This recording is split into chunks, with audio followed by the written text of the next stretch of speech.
Okay, good afternoon, all of you. I hope everyone had lunch. So, welcome to third day on in AICTE Training and Learning Academy sponsored Faculty Development Program on Electric Vehicles 2.0 Emerging Innovations and Trends in the Indian Context. In this morning we completed two sessions. One is with Dr. Ravi Kiran Hiremat, and later we completed the article discussion. Now in the afternoon we have session on development of embedded controllers for power converters using model-based system design tools by Dr. Kodishwar Kumaranji, Sir, Associate Professor, MSRIT. Now I will invite coordinator Dr. Sumangala Madam to introduce the today's resource person to the participants. Please, ma'am. Good afternoon, everybody. It's my pleasure to introduce our friend and colleague, Dr. Kodishwara Kumaran. He has completed his UG in Electrical and Electronics Engineering in 2001, obtained his Masters in 2002 and doctoral degree from NITK Surathkal in 2018. He has been working as a faculty for the last 19 years. He is a certified LabVIEW Associate Developer and Consultant for GD Embed Solutions, assisting in the design and development of intelligent instrument panels, condition monitoring systems, and embedded controller-based designs. His areas of interest include embedded controllers, high-power converter applications, and special machine drives. We are happy to have Dr. Kodishwara Kumaran as one of our resource persons, and he is one of the resource person for the department too. So we are happy to have you here, sir. I welcome Dr. Kodishwara Kumaran.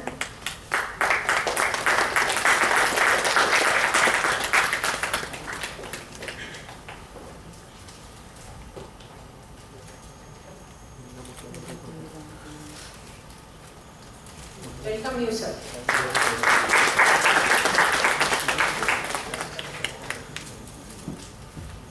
Now over to Dr. Kumaran. He will take over the session. Thank you, madam, for taking a nice introduction.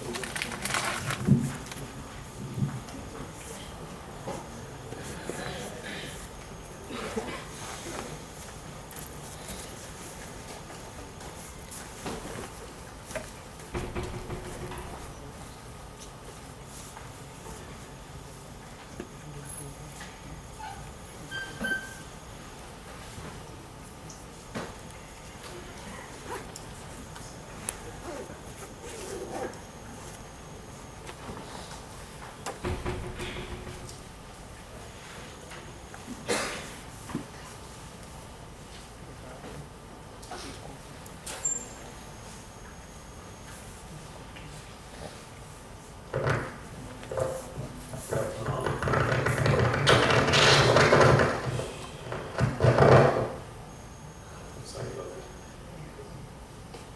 Usually, every time I give a lecture outside, I used to start this particular message.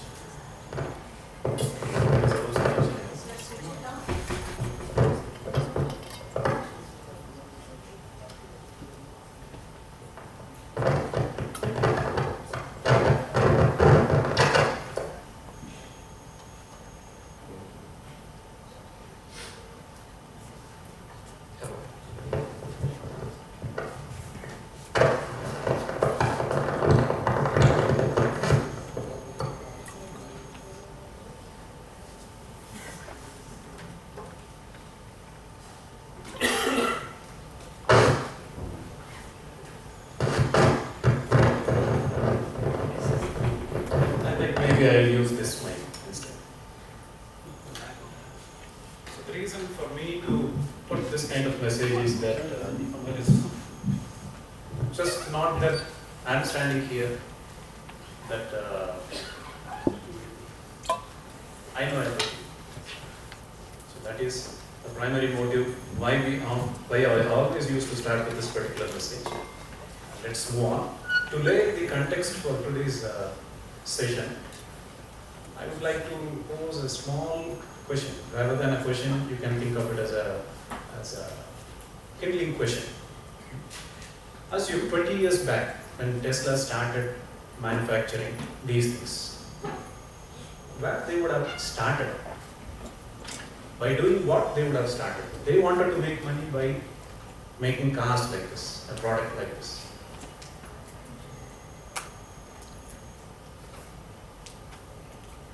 When they had the motive of making money by making a product like this, where exactly they would have started? If you ask yourself that question, all of you would have figured out the answer very rightly.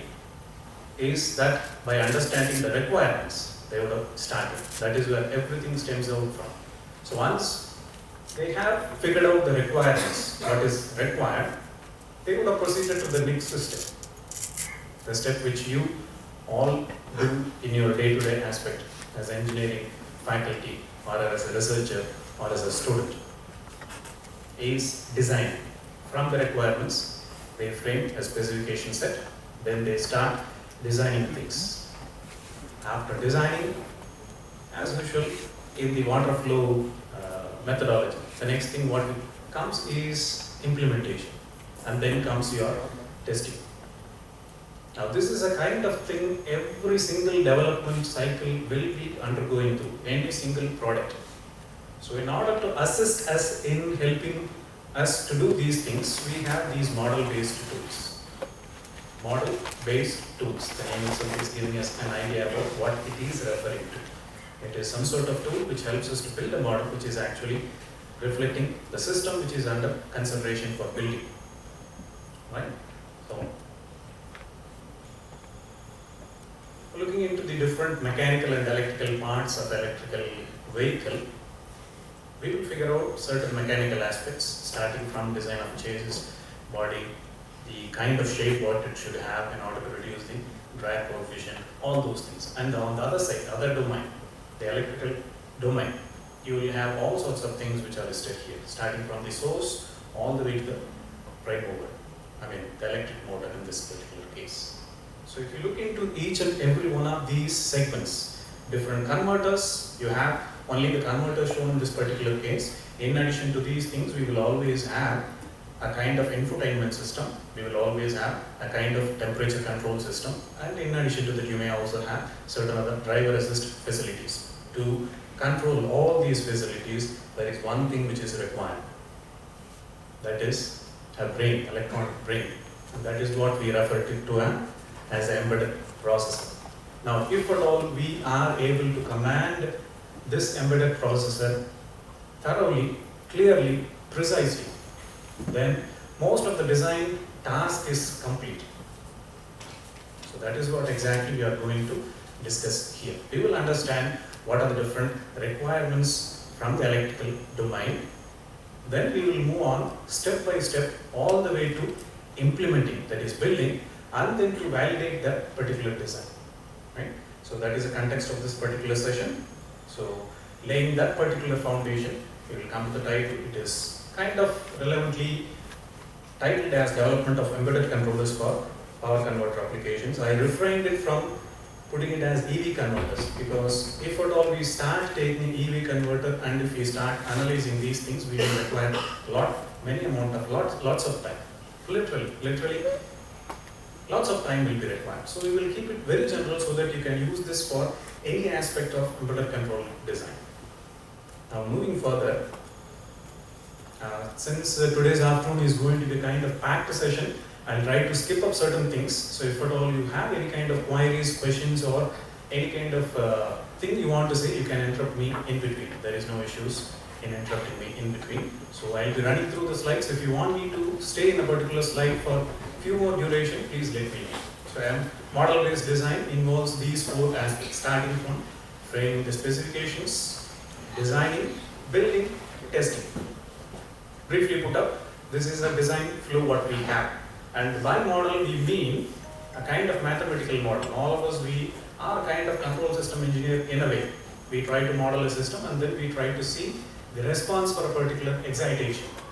That is what we refer to as model here. And the same context you have to look into this particular MBD term, model-based design. So this particular model-based design, it just not covers a physical aspect, it covers every aspect of system development.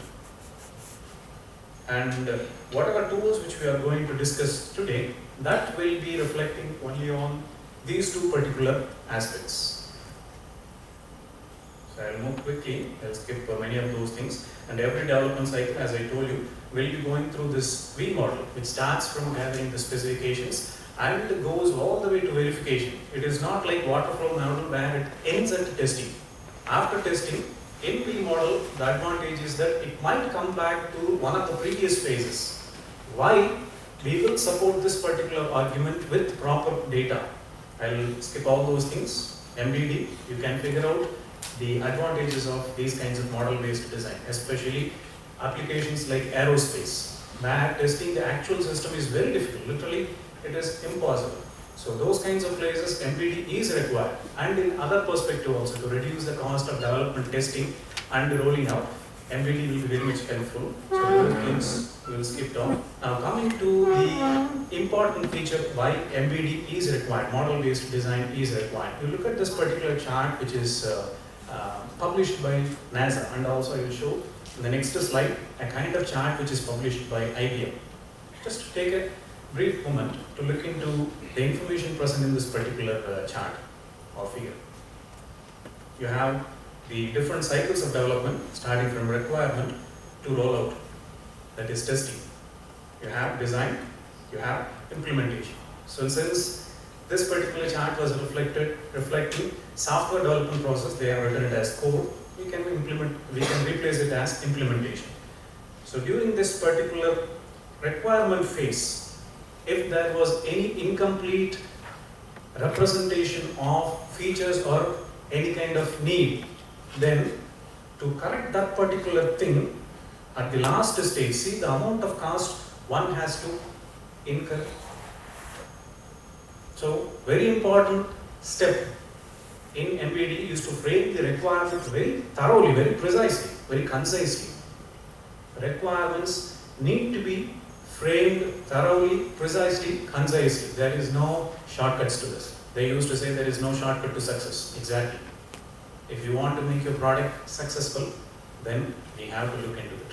So if there is any fault in the requirement stage itself, see, after testing and figuring out that particular shortage in requirements, how much amount of cost one has to incur. By the way, you have to read the y-axis data in terms of x, 50x times compared to the initial phase, or 20x times, like that. So it is phenomenal. So if at all that particular defect was identified at the last stage, the process of coming back, redoing all those things will cost us a lot. So this particular data, this particular fact is reflected by many of those MNCs' own research. I'll project you one more slide. This is from IBM. They reflect a similar kind of fact. Whatever finding they have made, they reflect a similar kind of sentiment. So earlier detection of faults is very crucial to bring down the cost of development and rolling it out. Now, this is exactly where the model-based design approach is going to fit in. So starting very beginning from testing the model itself in its very abstract form. If you take a resistor and if you want to model and test, you just put it in the form of equations, right? Some sort of transfer functions. Excited, see the response. Starting from the very beginning stage all the way to the testing phase, we can use these model-based designs. If used properly, it is going to drastically bring down the cost of development. So with that note, we will move further. So we can test our system under consideration, under development, using different methods. You can see all those things here. Model in loop, which has higher level of abstraction, hardware in loop, which has lower level of abstraction. And the figure is self-explanatory here. Unless we come to the hardware in loop simulation, we don't even touch the actual hardware. So literally we will be working with our systems and hardly a few sensors or actuators, which means that the cost of development and the testing validation, most of the aspects will be as less as possible. We don't touch the actual hardware or the actual system, we don't build it in order to know how it will respond. That is the beauty of MBD. So, aligning with today's topic, the things which we are going to review, discuss is related to embedded processors and the things which are required to develop embedded processor based applications. And why MBD model based tools? Literally these kinds of model based tools, many of them, they operate using graphical languages, which means that we don't have to learn any kind of syntax like C or your assembly or any such thing. We don't have to learn these things, or we don't have to bother about the syntax errors, all those things. Purely we focus on the logic. Purely we focus on the logic. And most of the symbols which we see in these kinds of programs, they are self-explanatory. I'll show you a couple of examples. You will be appreciating these things yourself. So we will be we will be limiting our discussions only these two components. One is the processor, actual processor, the brain, which will be behind taking any sort of control actions, and the thing which helps us to instruct this particular brain. Computer is a dumb device. It does only what we ask it to do. So we need to ask it to do proper things. The thing which is helping us to do this properly is model-based tool. So here we are going to fix our discussions or limit our discussions to Altair tool, and this side to Texas Instrument chips. Why? Once again, because based upon the subsystems what you have seen in the earlier slide in the electric vehicle, these chips manufactured by Texas Instruments are more appropriate. More appropriate. You can do your own research to come up with that particular conclusion and say yes to my statement. We'll move further. And by the way, I am not representing or taking money for any of these product promotions. It's really easy. If you start using all these things, you yourself will come to a conclusion.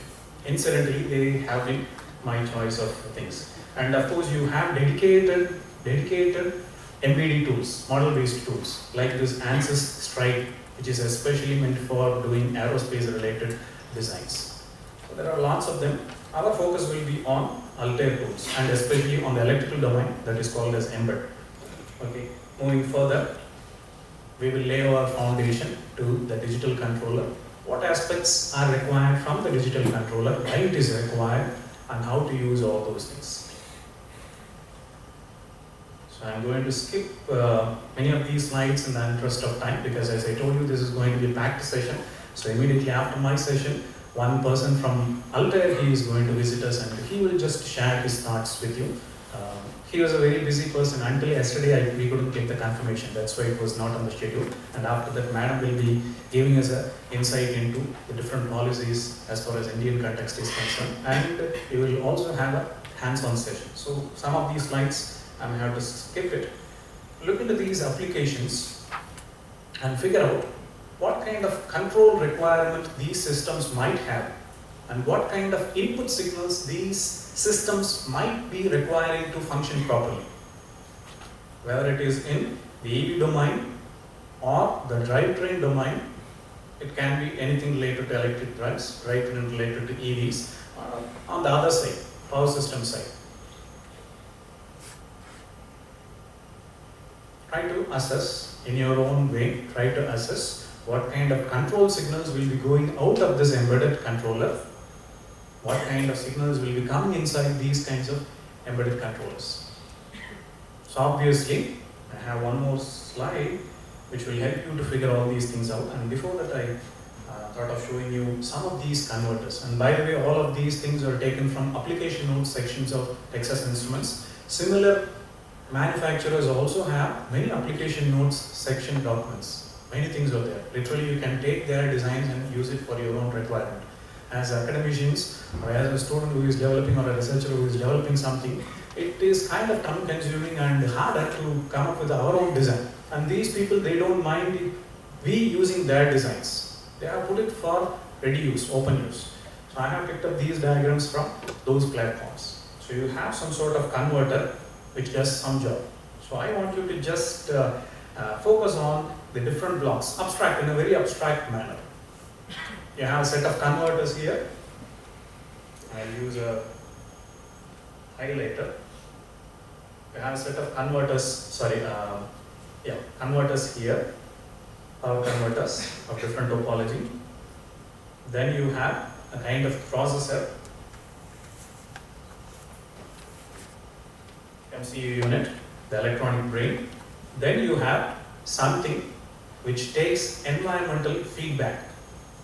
So you have input, you have output, something which sits in between, the one which processes these things and controls these things. You will go to one more layout, you will see a similar kind of setup. Electronic brain, things which sense the environmental conditions, things which control output things by means of actuating something. This is the default topology for any system, not just the systems related to EV domain, any systems. So keeping that in mind, we will split up the kind of functionality which will be required to be controlled by embedded controllers into 4 divisions. First thing, sensing. You sense some physical parameters. It may be simple electrical signals, it may be a complex physical signal, anything. You need to sense these things. So those kinds of things we will put it in a particular category as sense. Second, whatever data which you have taken from the environment, you are going to process this.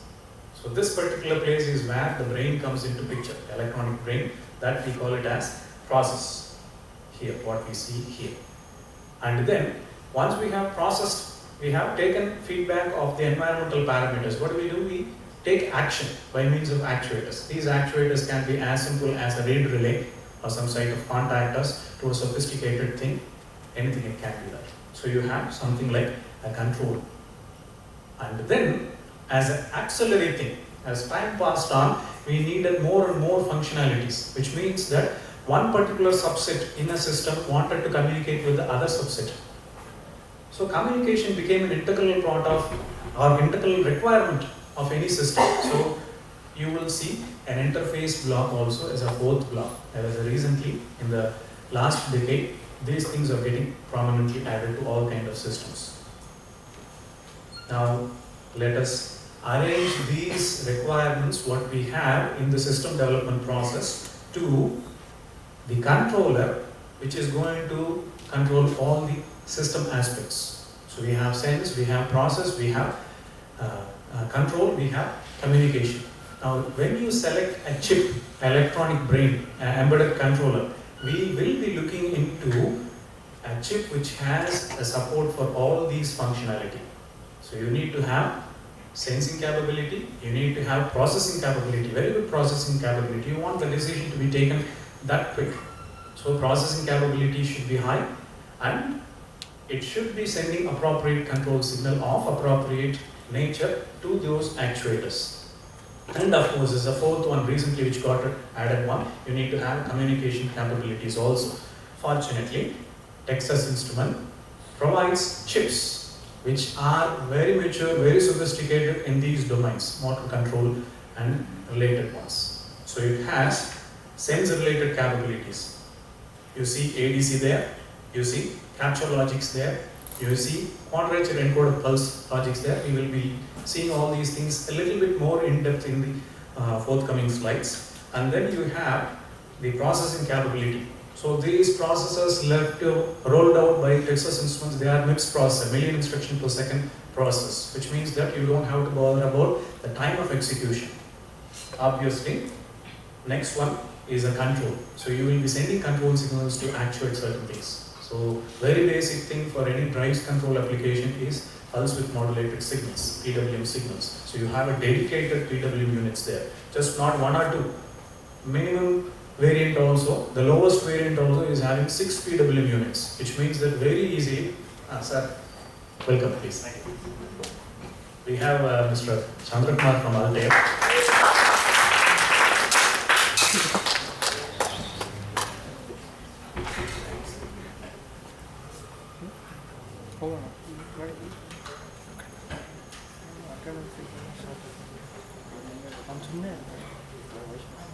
Yeah, I think we were in the controls section.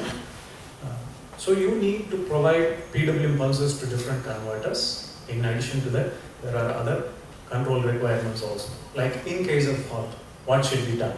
Trip mechanisms. Like there are plenty of functions are there. Maybe if you look into the data sheet, you can get a thorough idea about all those functionalities there. I'll just show the peripherals which are generally available in these kinds of controllers. For instance, on the sensing side, you have ADCs, correlation encoded pulse modules, capture modules. What each of them can do to us, we will discuss shortly, just bear with me.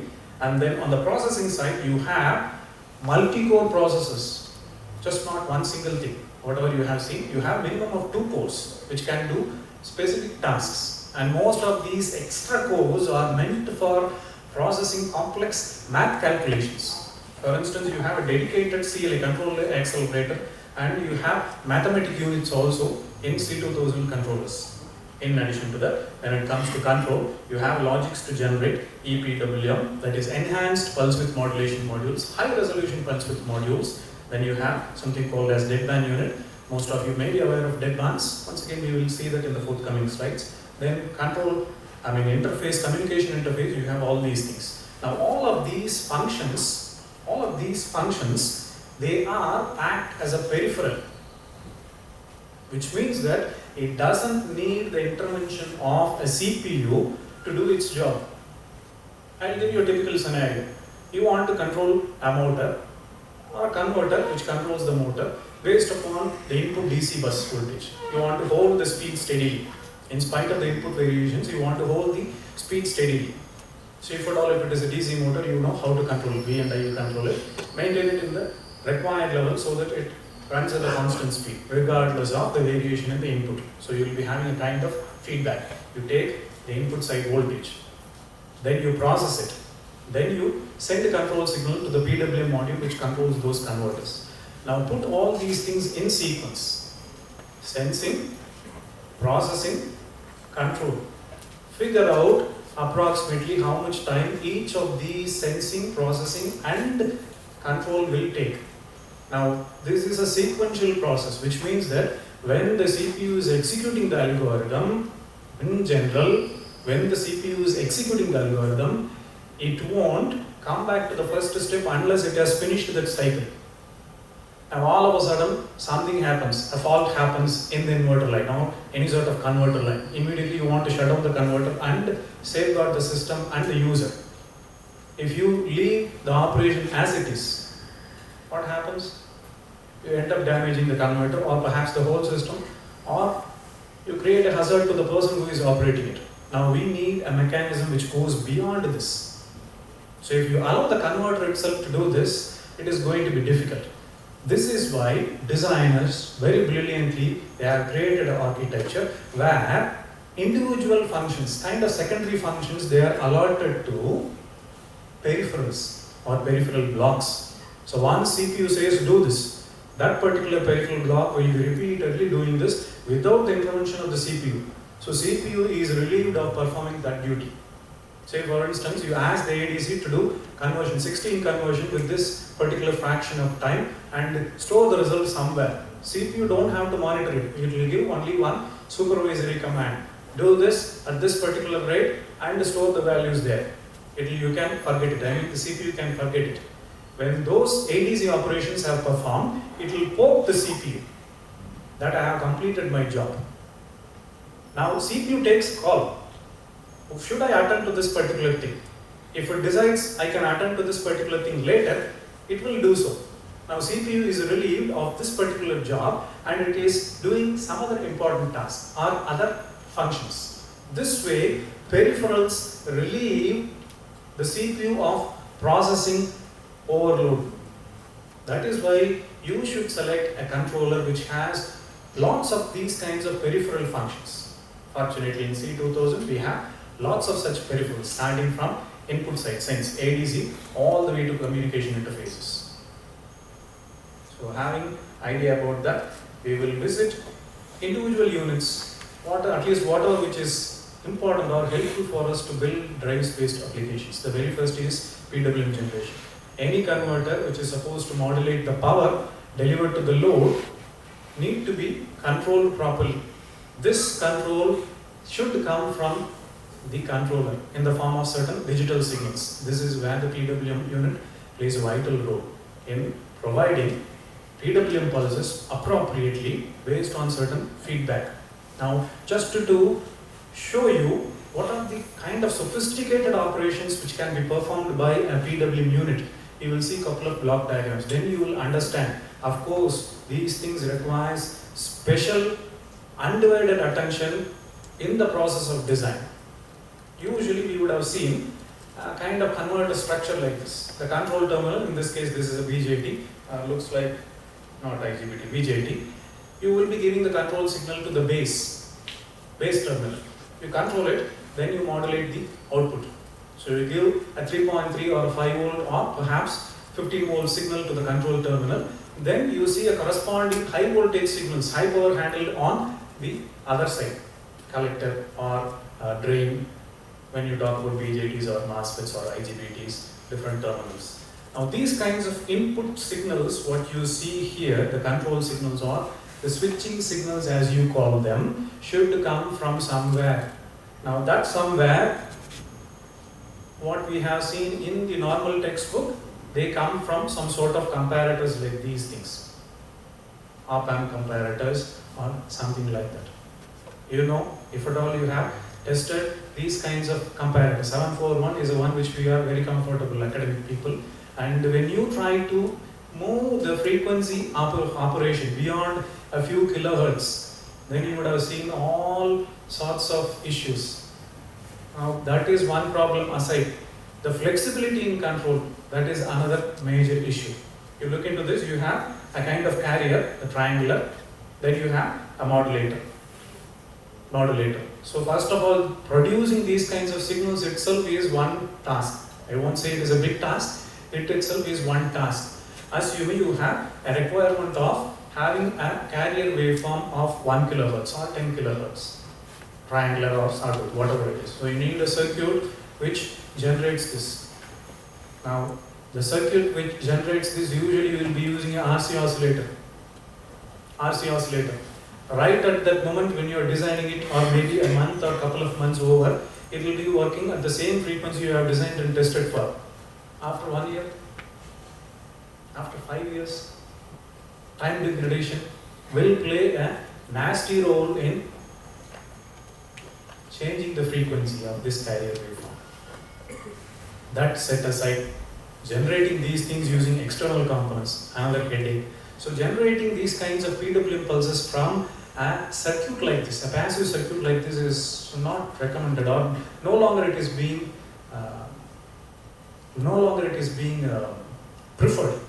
So that is where you go for dedicated digital based controllers. So these digital based controllers, they have a flexibility to select or control these duty cycle frequency during the run, on the fly, what you call it as on the fly, no? During the runtime itself. Now the PWM module, what we have in C2000, can perform a wide variety of functions. What we have listed there, those are the sub-modules of our ePWM module. Let us focus upon just a couple of those things. The ones which generates the PWM pulses based upon so-called action qualifier block. What should happen? I go back to the previous slide. When this particular match is met, when the modulated waveform, you can look at the pointer, the red color dot, when the modulator meets the carrier, what should happen? So at that time there is a transition.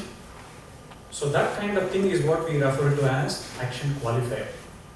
And whatever thing which sets these frequency, or perhaps the magnitude of this modulator, those things are controlled by the so-called time-based and compare registers, compare submodules. They have associated registers, so I said as registers. So you just load a value, either before you start the running process or during the running process. You just load a digital value and then you see a corresponding reflection in the ePWM module in the form of a varied duty cycle pulses or even varied frequency pulses. It is as simple as that. Only thing we have to spend initially in the design phase, we have to spend a little bit of time to go through the data sheet and understand the features of it and how to utilize it.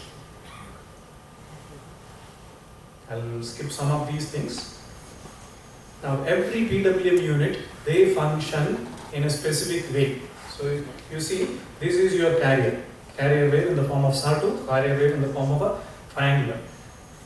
If it is a digital device, usually these carrier waves are generated by the so-called counters, digital counters. Counters, as the name says, what does it do? It starts counting from 0 to a higher value. Then it overflows, comes back to 0 or any other initial value. Once again, it starts counting. That counting operation, the counter's value is what you see here. So at instant 0, the value is 0. At instant 1, you have some value. At instant 2, you have something. Incrementally, it increases, reaches the top, overflows back to the initial value, it's repeated. Now you have got a carrier. You have got a carrier. By simply using a digital counter, you have got the functionality of a carrier.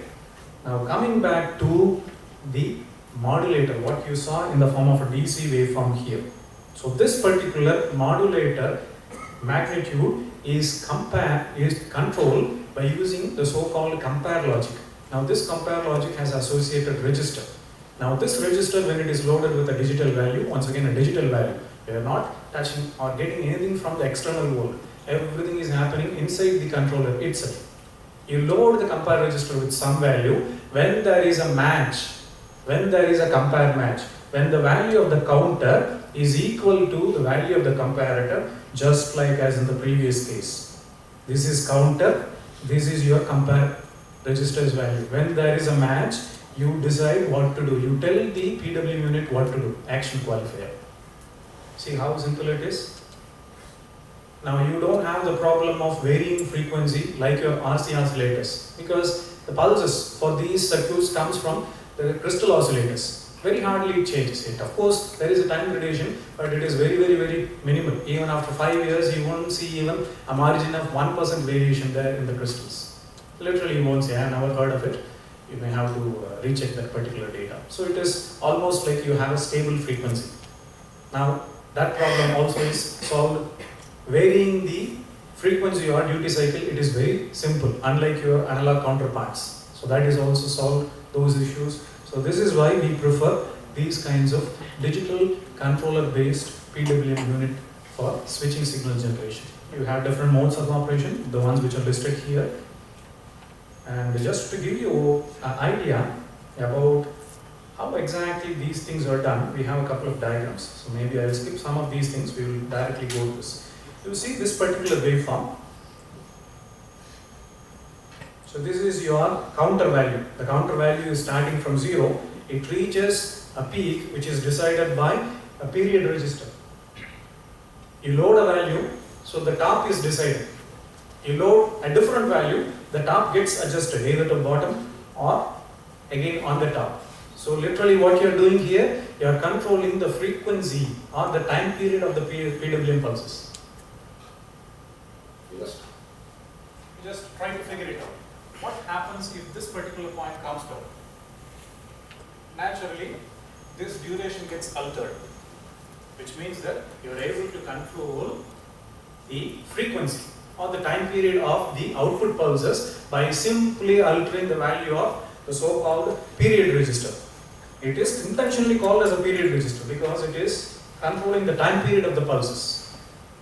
Then the compare register, you load it with some value so that a match happens. At that particular match, what is happening here? There is a transition in the PWM signal, low to high or high to low. That you decided based upon the information you put it in the action qualifier block. I know it's too much to ask for in one single session. Usually PWM unit itself we cover for almost 3 days, 2 to 3 days. 2 to 3 days we cover it to get a full-fledged idea and to understand, appreciate and start using this. Minimum 3 days are required. So I can't expect you to understand this and at the same time appreciate all these things. Just try to have an idea that these things are possible and this is the way it is being done. So all of these things are done digitally now. There is no analog waveform as such here. It is only counter waveform. The representation is in the form of a triangular waveform here. It doesn't mean you have analog triangular waveform there. It is a count value. If it is a 4-bit counter, value starts from 0, 0, 0, 0, Next count will be 0, 0, 0, 1, 0, 0, 0, 1, 0, 1, 2, it goes on. No? That increment is what we depict it for easy understanding. So in the beginning we might need these kinds of tools to understand this better. And yeah, we have a couple of calculations. I think maybe later if you are interested, if we have time after SAS session, we might discuss it. And so you see this, just by changing this waveform from up-down counting mode to just up counting mode or down counting mode, you are able to control the kind of waveform you are able to get. You have a symmetrical waveform which is generated here. I will show you this. This will be much easier to grasp. A symmetrical waveform. You just put a line in the bar center, you fold it. It will have a mirror image, symmetrical waveform. Actually, if you go for a sawtooth waveform like this, up counting or down counting operation, you will have unsymmetrical waveforms. You obviously know the advantage of symmetrical waveforms and unsymmetrical waveform, when to prefer these things when you are controlling the converters. So you have a provision to do that also. All at the click of your mouse. All of these things can be configured that easily. Now that said, I would like to show you, yes, the MBD tool which I was talking about. Now to just give you an idea about what is a complex process involved in controlling your PWM signals, probably I will show you. Just give me a second.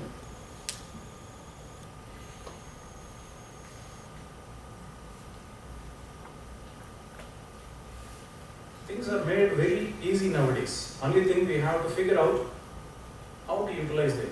For instance, if you are willing to use a GPIO pin, general purpose input-output pin, which are usually embedded with multiplexed functions. More than one function will be available in a chip's pin. Why? In order to say the chip area.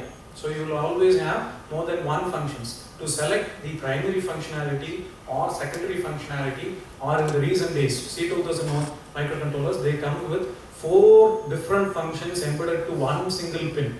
To just select one of these 4 functions, you have to control the multiplexer accordingly. Which means that, I'll put it in full screen, you see this, this is port A, pin 0. If you want to get the secondary function, that is general purpose IO functionality, you need to put a 0 in this particular bit in this register, so called MCR register. If you want to select the primary function, you have to put a 1 there. Now, looking into the structure, if I want to select PWM1 functionality, I need to store information 1 in bit position 6. I need to store information, sorry, where is it? Yes, here.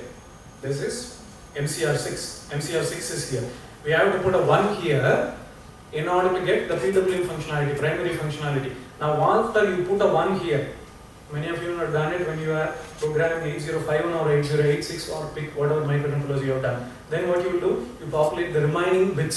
So 0, 0, 0, 0, all zeros until 8, 0, 1, 0, 0, again all zeros. So that gets translated into 0, 0, 4, 0. Now just to get the PWM function enabled from that multiplexed pin, you are doing this much work. Once you have done this, what you will do while you are writing hand-coded programs, you will put that particular value in the so-called multiplexer register, mux register. Then you will execute it. This is a kind of complex process we have to undergo if you are not using model-based tools. Now you will appreciate when I show these things. I'll just show you the PWM modules configuration block. We have placed a PWM module. So every unit in C2000 microcontroller, every PWM unit, they are accompanied with 2 signals, A and B. So like that we have 2 signals, A and B, PWM-A and EPWM-B. This is related to PWM unit 1. And these signals will appear on pin number 0 and 1, GPIO pin 0 and 1. As I told you earlier, what should be the frequency is decided by the period register. You just calculate the value, load it here, finished. End of the job. Then you just decide whether the waveform should be symmetrical or unsymmetrical by selecting the count mode. Finished. You don't have to compute the bit information, store it in the appropriate register, then execute the program to get this functionality. It is just click. pull down menu, select it, over. Come here, action qualifier, at a particular compare match. I want the signal to transit from 0 to 1 or 1 to 0. How do you do that? Action qualifier register. In order to control the action qualifier register, you just select these things there. First time, when a compare match occurs, the signal will transit from whatever it is to 0. Next match, it will transit from 0 to 1. So you have got 1 pulse. This will get repeated. Are you seeing it? How configuration and how program writing has been made very easy by these kinds of model-based tools. You have similar kind of setups, but as far as I am, of course, you might be thinking of embedded coder, MATLAB embedded coder. Try using that. The last time I used was in 2019. It was really kind of hectic. You try using that. You have evaluation version of these things also available. Sir will give you insight of how to get these evaluation versions. If at all you are eligible for that, you can get 1 year license, and it has almost all features. Trust me, it has, like commercial version, education version has almost all functions. Start using it, then you will appreciate it. After using 3 tools, I have come to this conclusion. LabVIEW, of course, it is not meant for these kinds of design works. It is purely for test and validation. LabVIEW, not suitable. MATLAB embedded coder, 2019, as of 2019, just like your ChatGPT says, isn't it? As of 2021, this is what I have, this is what I know. So based upon that information, that also is complex, and you don't have sophisticated interface like this in MATLAB. It was not there, I don't know now, you check it. Much easier, and once you have done all those things, compiling the program and testing it also is very easy. Maybe during the hands-on session, we will try some of those things if you have time. Now coming back to this continuation of the repeated units. Now observe this this converter structure what you have there. So you might have heard about these shoot-through faults. You might have heard about these shoot-through faults, short-circuit faults. 2 switches are there connected in series. Obviously, when they turn on, even for a microsecond duration, when they turn on together, you have a short circuit which ends up damaging the entire leg. That's what you call it as shoot-through fault, short circuit fault. You call it as shoot-through. Normally, a programmer would not make a mistake of turning on the transistors simultaneously. But unfortunately, because of the inherent nature of these semiconductor devices, you see this particular fact, the switches turn on faster. So obviously, the switch which is getting turned on will turn on faster. The ones which are getting turned off, it will be slower. So obviously, a small margin is there where you will see a conduction during that particular time. I don't know whether you are able to synthesize what I am saying. The ones which are going from, it should be literally like this. There shouldn't be any overlap. But unfortunately, we won't have a 0 nanosecond rise. There will be a slew rate. Compulsory, there will be a slew rate. So there will be a change like this. This duration will be very small. It will be, of course, in the order of nanoseconds, tens of nanoseconds are the maximum. You can refer to the data sheet for the device for which you are trying to find this rise time and fall time. You call this as rise time and you call this as fall time. Now assume these are the 2 waveforms across the 2 switches which are shown in this figure. And the concern of this particular duration, they are on for this minute amount of time. Minute amount of time is more than sufficient. After a few hundred cycles, there will be thermal hotspots. Semiconductors, if you have seen the cross section of MOSFETs or IGBTs, and when you have studied about these secondary breakdowns, you would have come across these hotspots. One single hotspot development is enough to ruin the device. After few hundred cycles, the device would have gone. Now, how to overcome this? So, you would have studied about the technique which is referred to as deadband generation. You leave a small space where none of those devices are conducting. Intentionally, you turn off and turn on with particular preempted and post-empted delays. So that during that particular time, whether it is nanoseconds or few hundred nanoseconds or 1 microsecond, whatever your design requires based upon the frequency of operation and the reactive components elements. You decide it, you introduce that one, this particular problem is solved. Now how it was done in those days, 2001 when I was doing my project in CDTA Calicut, this is a similar kind of circuit is what we were using. Hectic, really hectic. Problem, why I will tell you. Once you have figured out the deadband time which is required, you will be putting all those chips in place. You will be generating the deadband time, perfect. After testing, you will come across a small issue with the frequency. For instance, if at all the high frequency converter, if it is not really high frequency, if you want to increase the frequency, naturally your magnetics will change. At that time, you will be tweaking on your design, which means that you have to tweak on the deadband time. Which means that these kinds of static circuits, we don't prefer it. Olden days okay, now we don't prefer it.